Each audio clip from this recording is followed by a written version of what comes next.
Olá, irmãos, a graça e a paz do Senhor Jesus, tudo bem com vocês? Estamos aqui mais uma vez para compartilhar uma palavra devocional para que o Senhor possa ministrar no seu coração. Amém? Amados, esse é o penúltimo devocional do ano de 2022 e geralmente quando está terminando o ano, algumas pessoas têm um costume de parar um pouco para avaliar tudo aquilo que elas viveram, as coisas que elas passaram, e inclusive para planejar, ou pelo menos listar suas metas daquilo que elas desejam para 2023, para o ano seguinte. Né? Se você não tem esse costume, eu quero te convidar a fazer essa avaliação. Mas uma avaliação séria, uma avaliação precisa e uma avaliação em outros termos. Aí você vai me perguntar, mas como assim, pastor, uma avaliação em outros termos? A ideia é, não se trata de avaliar o quanto nós fizemos, aquilo que conquistamos, as coisas que alcançamos, que realizamos, o que a gente produziu durante todo esse ano. Mas então, pastor, quer dizer que avaliar essas coisas está errado? Não, de jeito nenhum. Eu só estou convidando você para fazer, além dessa avaliação, um outro tipo de avaliação e que provavelmente, na perspectiva bíblica, é muito mais importante do que essa primeira. Né? Então, a ideia de eu avaliar o que eu consegui, o que eu fiz, o que eu comprei, o que eu conquistei, o que eu alcancei, o que eu produzi. Mas é fazer uma avaliação um tanto quanto inversa a isso. Mas como assim, pastor? É parar para pensar um pouco no quanto eu perdi. Mas como assim, pastor? O quanto eu perdi? O quanto eu renunciei? O quanto eu orei? O quanto eu fui transformado? O quanto eu fui mudado pelo Senhor? O quanto eu morri esse ano? O quanto eu obedeci ao Senhor esse ano? Essa avaliação, meu querido, é tão importante e tão necessária, e não só para os últimos dias de cada ano, mas para a nossa vida cotidiana. Simplesmente porque esse é o objetivo, essa é a vocação pela qual nós fomos alcançados, como diz o apóstolo Paulo. É sermos transformados de glória em glória e parecermos com Jesus. E quando se trata de parecer com Cristo, não tem a ver com o quanto eu produzi esse ano, mas o quanto eu morri. O quanto eu perdi para Deus. Quantas coisas eu fui capaz de deixar no altar. O quanto eu renunciei da minha vontade, do meu desejo, da minha carne. O quanto eu obedeci ao Senhor esse ano. O quanto eu fui transformado e sou alguém diferente e mais parecido com Jesus. Todas as vezes que eu paro para pensar nessa ideia de avaliar isso, existe um parâmetro bíblico para que a nossa avaliação ela não seja subjetiva, ela não tenha a ver com aquilo que eu ou que você pensa. Existe um parâmetro bíblico e esse parâmetro está lá no livro de Gálatas, capítulo 5, versículos 22 e versículo 23.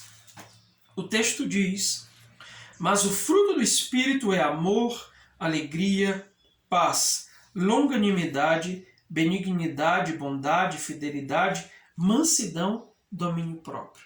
E contra estas coisas não há lei. Essa é a lista de coisas que o apóstolo Paulo traz e que ela pode ser usada como baliza para essa avaliação da qual eu estou falando com vocês. Nessa lista nós temos um excelente espelho.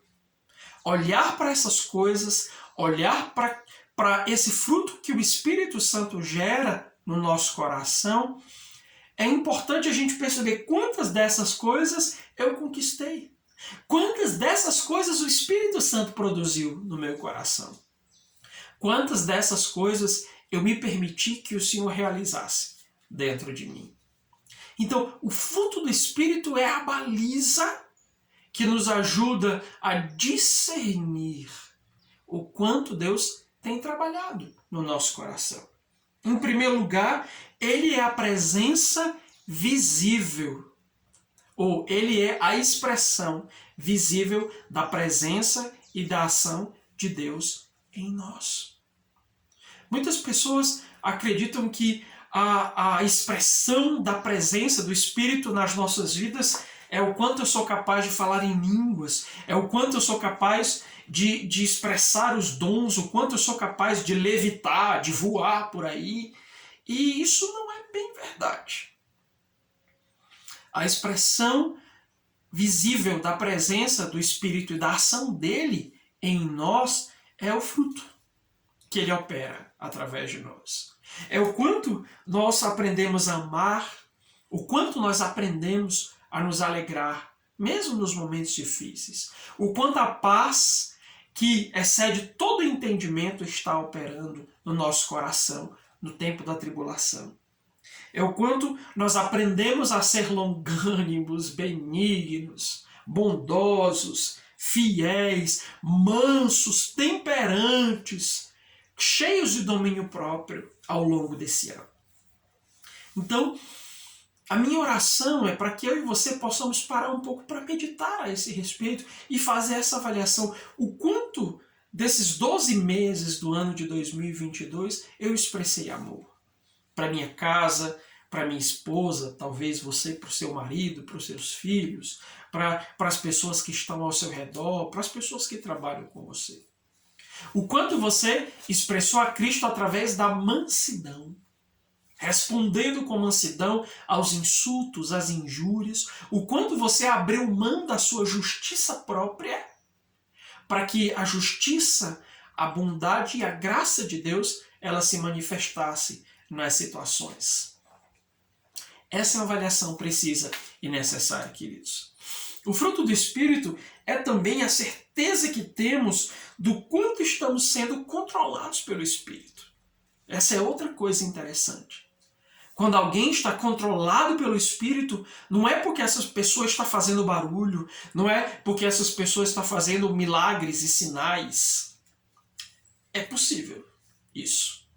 Mas o mais certo, ou a certeza que nós podemos ter de que estamos nós, até porque a gente não tem que julgar os outros, mas é a certeza que nós temos que ter do quanto estamos sendo controlados pelo Espírito, é quando estamos expressando esse fruto. É quando não respondemos aos outros na medida daquilo que desejamos ou naquilo que a gente acha que eles merecem. Mas é quando respondemos aos outros com graça, com amor. É quando somos dominados pelo Espírito e vivemos com um domínio próprio. E o nosso coração vai sempre meditando nas nossas atitudes, vai nos ajudando a silenciar quando nós queremos falar o que não deveríamos falar e vai nos ajudando a falar quando é necessário falar. Então, o quanto você foi controlado pelo Espírito esse ano? Essa é uma avaliação importante. Porque às vezes nós somos controlados pela nossa carne, pela nossa vontade, pelo nosso ímpeto, pelas nossas emoções e definitivamente esse não é um bom caminho. O fruto do Espírito é também o compromisso e a missão que o Espírito tem para conosco. Ou seja, ele deseja ardentemente, ele trabalha incessantemente para produzir isso aqui em nós. Para produzir isso no nosso coração. Amor, alegria, paz, longanimidade, benignidade, bondade, fidelidade, mansidão e domínio próprio. É importante nós meditarmos a esse respeito, queridos, porque essa é a essência da vida cristã. Não é o quanto ganhamos, o quanto conquistamos, mas é o quanto perdemos, o quanto morremos, o quanto obedecemos, o quanto somos transformados por Deus. E essa lista aqui, que Paulo nos apresentou no livro de Gálatas, no capítulo 5, no versículo 22 e 23, precisa ser sempre a baliza para esse processo de transformação nas nossas vidas. Então, que o Senhor, que o Espírito Santo te guie nesse processo de avaliação e te ajude a discernir a sua caminhada, para que em 2023 nós sejamos mais intencionais e mais intensos no que diz respeito a nos permitirmos sermos transformados por Deus. Amém? Feliz Ano Novo, meu querido. Deus te abençoe poderosamente nos dias que virão, em nome de Jesus. Amém.